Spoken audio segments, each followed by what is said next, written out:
Hello and welcome to Ask a Fractional Q&A. I'm here today with David Bonfilio, a fractional sales leader, and Jillian Middlemark, a fractional CFO. My name is Corey Hanscom. I am a fractional brand and marketing leader. Together, we formed a group called Ask a Fractional to build awareness of the value that fractional resources can bring to growing organizations. Today, we will be talking with Leilani Bloomquist, a digital transformation consultant and fractional leader who helps to quickly clarify digital strategies and roadmaps to deliver measured progress against goals. Leilani, it's great to have you here today. Please introduce yourself and let everyone know why would we hire a digital transformation fractional leader, and what value will that bring to a leadership team? Well, first and foremost, thank you for having me. I'm grateful to be here with each and every one of you today. And Leilani Bloomquist, I came up through leading a lot of what used to be called marketing transformations and then led into broader transformations, and also had a stint in building an innovation lab during my corporate career. And in the last 4 years, working as a consultant and fractional leader, the value in having someone like myself with deep and broad digital skills is I can be a strong strategic partner and enabler to leadership teams that are at these inflection points of growth. Meaning what got them to this point of growth is not what's going to keep them growing and meeting their next big levels of growth goals for the organization. So they need to pause and think about what can we be doing differently and better to drive operational efficiency, increase revenue, and also not have to hire necessarily at the same speed. Leilani, I have a question for you. Thanks for joining us. Really nice to see you. Everybody wants to know about AI, right? So help us understand how how do you incorporate AI into the work that you do with companies? Great question. My goodness, everywhere the conversations are around AI these days. The first thing that I would say is that you don't need an AI strategy. It's really looking at how you can align and utilize AI to both support your enterprise strategy and escalate and accelerate your enterprise goals.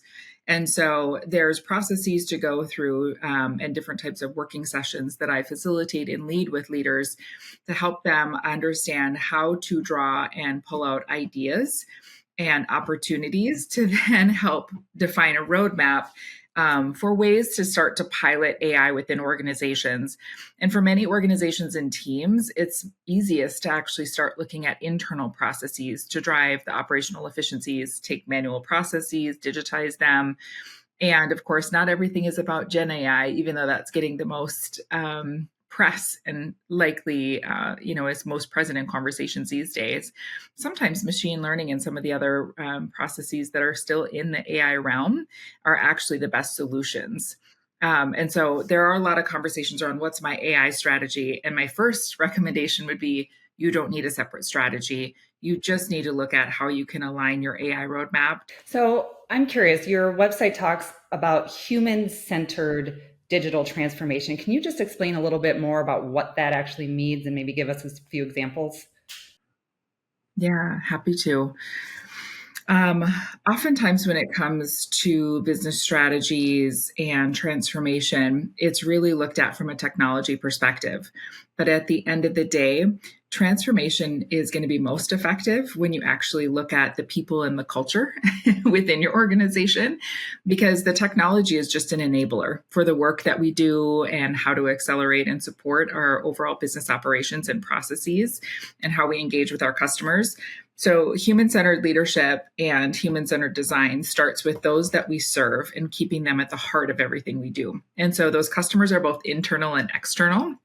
And as we look at what are those employee experiences, what are those customer experiences that we both desire to have and accelerate and grow and deepen those types of relationships, it's keeping those that we serve at the forefront. And there's a lot of research out there that has proven when you really keep the customer and employees at the heart of that strategy and the goals, and at the heart of actually defining what those processes look like. So again, it's a really collaborative approach, is where you actually see the acceleration of transformation programs and change. And you also see much more deepening of customer relationships and therefore share of wallet. Hey, Leilani, what you're talking about in terms of this transformation, there's this sort of technology side that gets changed. And then you've got the human side, right? Of people having to actually change behaviors and change the way perhaps they interact with others. How do you connect those pieces? The tech side to the almost the change management side of this. Yeah, gosh, that's a great question. Um, Anytime I engage with clients and teams and leaders initially, I always start with the discovery. So, really seeking to understand what is the organizational culture, what's the overall change appetite, um, maybe what are some of the resistant factors within an organization, and also who are your change champions.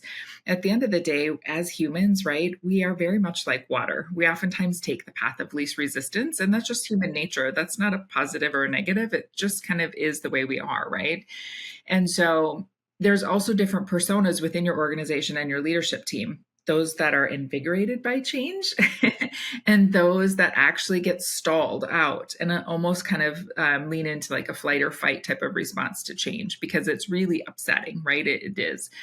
And so when it comes time to change, starting with that discovery and seeking to understand what's happened in the past, maybe where some of those scars are, where some of the hesitation, and also where our change champions, allows the opportunity to both have a really candid and holistic conversation about the change appetite of the overall leadership team and broader organization, and craft really thoughtful plans around what's needed, both from a leadership perspective as well as a broader employee perspective, from communication, training, potentially even workshops, right? And making sure that you have a lot of strong foundation in the why.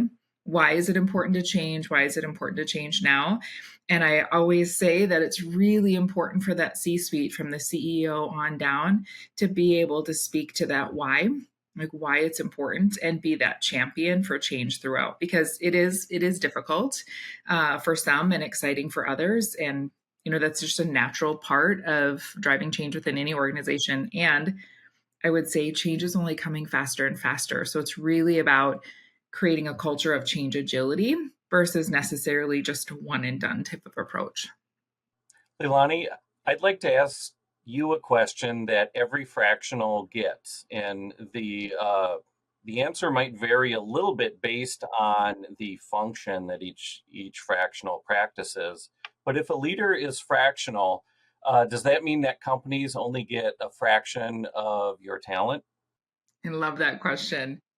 um, Companies get all of my experience and expertise. And when I'm actually committed to that time frame, that meeting, that day of the week, et cetera, those hours, they get 100% of me showing up to support their team, to mentor, to work as a peer across the organization. So they may have lesser hours each week, but when I'm there, they get all of my talent and expertise to drive them forward. And especially in the transformation space, the one thing that I always share with leaders and leadership teams is you generally don't need someone like me 40 hours a week, because most organizations don't have the ability or the budget to drive change at that level of scale. And so, really having someone like me part time as a peer, as a partner, as a mentor, really driving transformation and change within your organization, fractional is ideal for most small to mid sized companies, because they can only contribute so much of their day-to-day time capacity and overall budget to driving change within the organization. So with that, I'm kind of curious, what does your typical engagement look like? What size of client are you working with? Like what size is the business, and how long does your engagement last? Honestly, it depends a little bit based on vertical overall. So when I were talking about like size of client, I would say generally organizations are in about that 50 million on the small end. Some of the financial services, it's really easy to get into, 1 to 5 billion, just because of different verticals and industries. There's a lot of midsize in that 5 to 750 million that are really looking at change and driving a lot of transformation. And engagements with me oftentimes run in that 12 to 24 month, because as they're continuing to build up both a strategy and roadmap, and we're starting to mature in some of those overall processes, especially with the product-led operating model and really having clear strategies and roadmaps. There tends to be some shifting in staff, and that's where I can coach and mentor and support both internal growth and then also get them to the inflection point where maybe it's time to actually help them support in hiring a full-time resource. And so the engagements tend to be a little bit longer term with organizations that are looking at kicking off and driving transformation.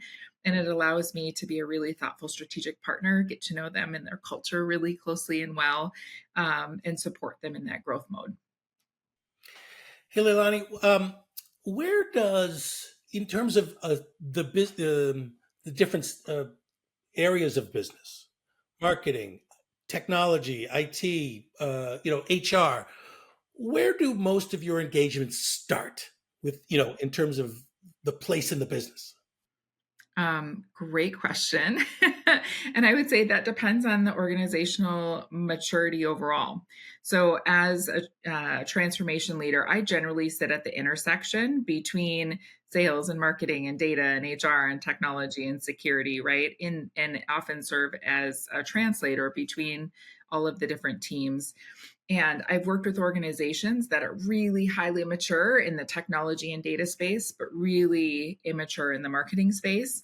I've worked with other teams that maybe have more maturity in the marketing, but they need maturity in the technology and data spaces overall, or they're just really struggling to have a unified strategy and really cohesive, strong strategic partnership between like sales and marketing and IT, right? And there's some opportunity to actually bring them more closely together and make sure that we're all speaking the same language of the business and driving towards the same set of goals, right, for internal and external organizations. And so the lovely thing is that in the transformation space, it's not a one size fits all. It's not cookie cutter. And depending on the organization and where they've grown and where they maybe have had more maturity or less maturity within their internal teams, there can be actually shifts across each of those divisions and departments. Jillian, how does a company finance this kind of thing? Is this something that, like, as a CFO, do you go, "Oh my God, this is just going to be, a lot more expense," and that kind of thing? How do you look at this kind of the concept of transformation? Sure. Well, the way that we would look at it is that we'd be partnering with the leadership team to understand the overall the goal behind the project. So, what are the desired results, and what are the efficiencies or the return that we are going to get by making this investment? And so, we look at it holistically to understand. Yes, there might be some upfront costs, but what are the benefits that we are going to get down the line?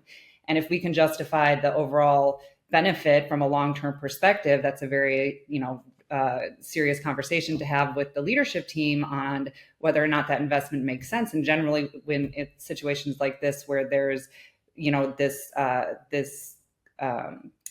vision of a long-term improvement to the organization, then those investments generally make sense. Jillian, I'm curious, especially as you sit in that finance seat and partner with the C-suite, how often are conversations around transformation, AI, like broader organizational changes, coming up in your normal, whether it's quarterly, annual, monthly kind of conversations and planning sessions with your partners? So the types of organizations that I work with as a CFO are probably a little bit smaller than what your target market is. So where they are in their development are probably not quite as advanced as the organizations that you're working with. So that is it's a conversation in terms of overall digital strategy, and people and change management certainly are part of the conversation on a day-to-day or quarterly and strategic level. Absolutely. Thank you so much, Leilani. We really appreciate learning more about you and how you support growing businesses from a digital transformation role. If you have any questions or comments, please add them into the LinkedIn post. If you are a fractional professional and would like to join the conversation, please reach out. Or if you are a business owner looking for fractional resources, please reach out to us as well. You can find us on the Ask a Fractional LinkedIn page. Thank you so much.